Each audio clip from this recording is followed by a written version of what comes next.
I imagine that you could probably recite today's parable in your sleep. It's one of the better known of any of Jesus' parabolic teachings.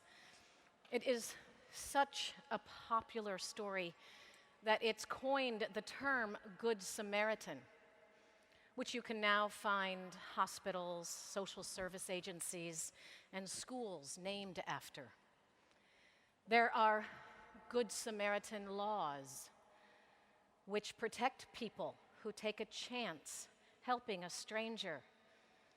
And there's even a chain of American RV parks and campgrounds named Good Sam. Our own New York Post newspaper has a section in it called Good Samaritan, and it focuses on reporting positive news. A recent Good Samaritan story told about a group of New York Police Department cops who had surrounded a woman who had been stopped by store security for putting food in her bag at Union Square's Whole Foods. A witness of the incident said, "I saw the woman open up her bag, and one of the officers looked in the bag, saw the food that had been hidden there, and said, 'I'll buy your food.' Expecting a far worse outcome, the woman began to cry. The witness said she was just overwhelmed with gratitude for these officers. And the story goes on to say that the NYPD confirmed the incident and retweeted a post that was made by the witness, which racked up hundreds of likes and other retweets with commenters commenting and commending that the cops had done a wonderful thing as a July 4th holiday jester. Thank you, NYPD, one person wrote. Sometimes the right thing is the compassionate move. It's a good story. And we hear far too few of them, honestly, and even fewer about the good and generous acts done by the New York Police Department. I wonder, however, how this early parable of Jesus's has been appropriated for our modern ears to describe someone, anyone, who shows kindness to a stranger as a good Samaritan. Amy Jill Levine, a Jewish professor of New Testament at Vanderbilt University, has written a number of books to correct some of the stereotypes about Judaism in Jesus' time. And she wrote about this parable in an article titled "The Many Faces of the Good Samaritan, Most Wrong." And she goes on to explain that to fully understand the radical teaching of this parable that Jesus offers to his listeners, we need to deconstruct our stereotypical image of the Good Samaritan. We need to understand that this story has somewhat been reduced and romanticized to, if somebody is having a problem on the side of the road, stop and help. The various interpretations of this parable that it has taken over time are generally good news. What is not to like about helping a stranger and being charitable toward others?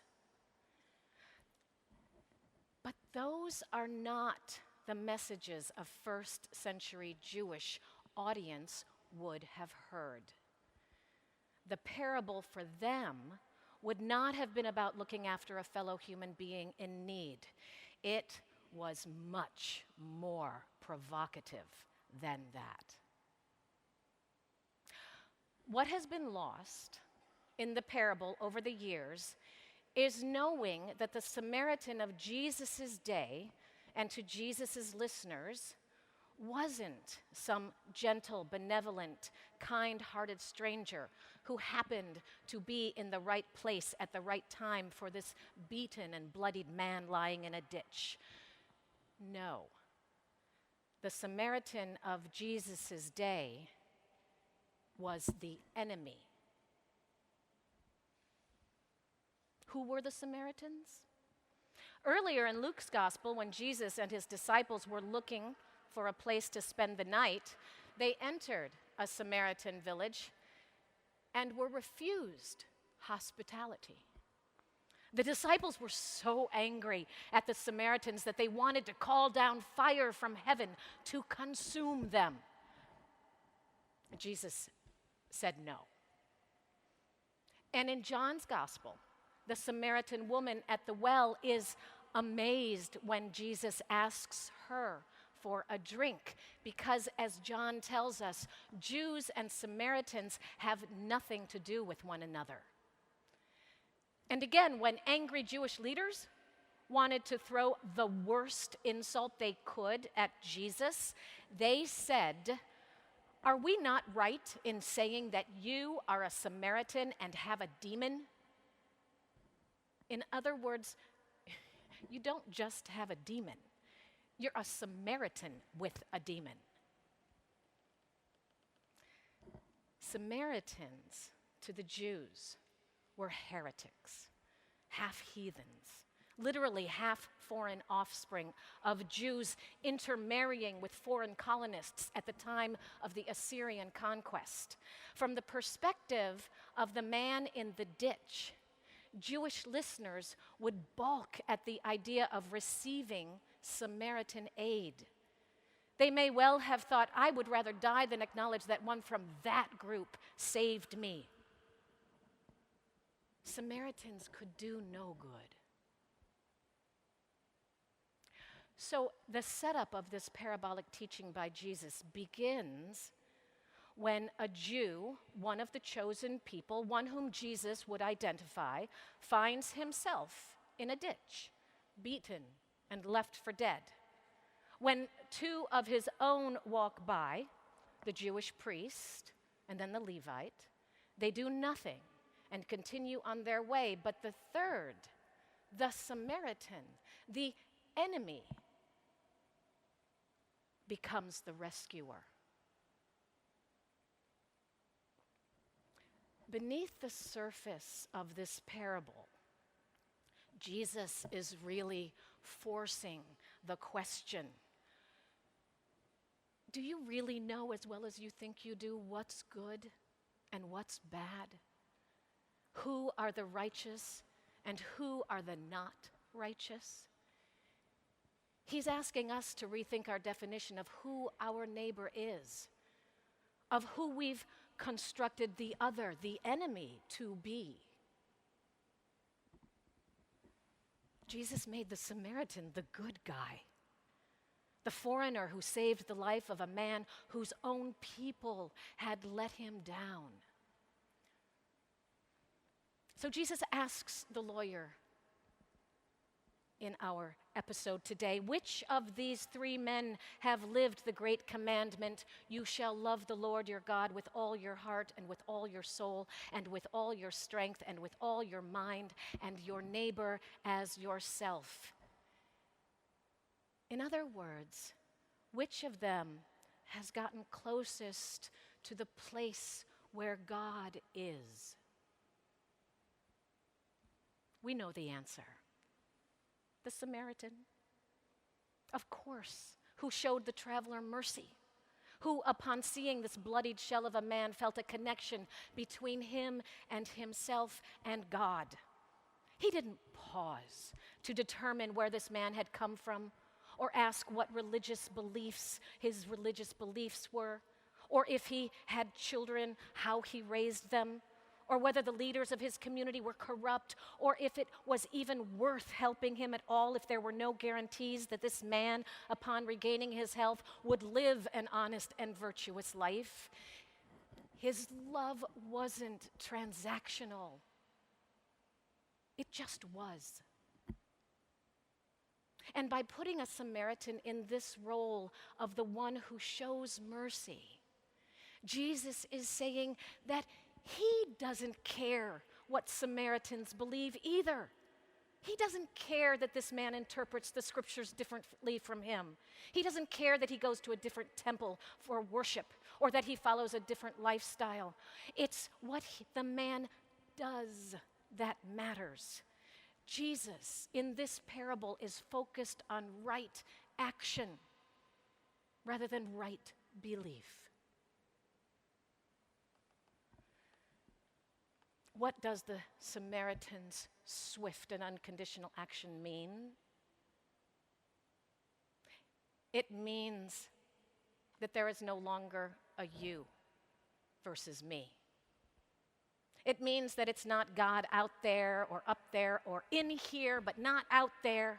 It means that there is no separation between you and me, or you and God, or you and me and God. What the Samaritan saw in his neighbor was the being of God. And he reached down to him and poured his love upon that man, God's love through him.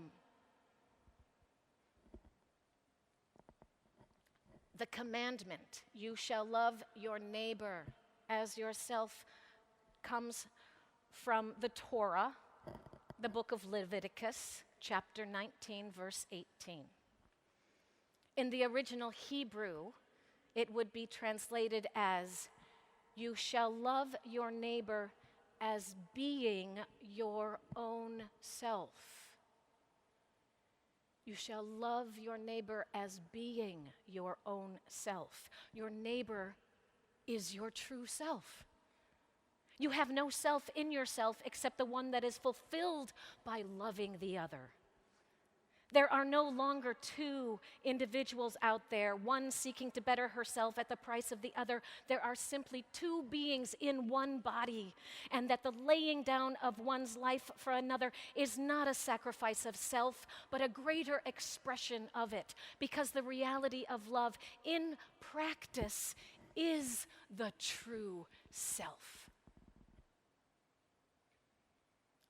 Professor Levine suggests that to understand the radical teaching of this parable for us today, imagine the hero as the last person in the world that you would want to call good.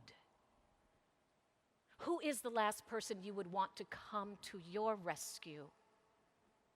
Who is the last person you would hate to have to thank for saving your life? Would you be changed by the love of someone you consider your enemy?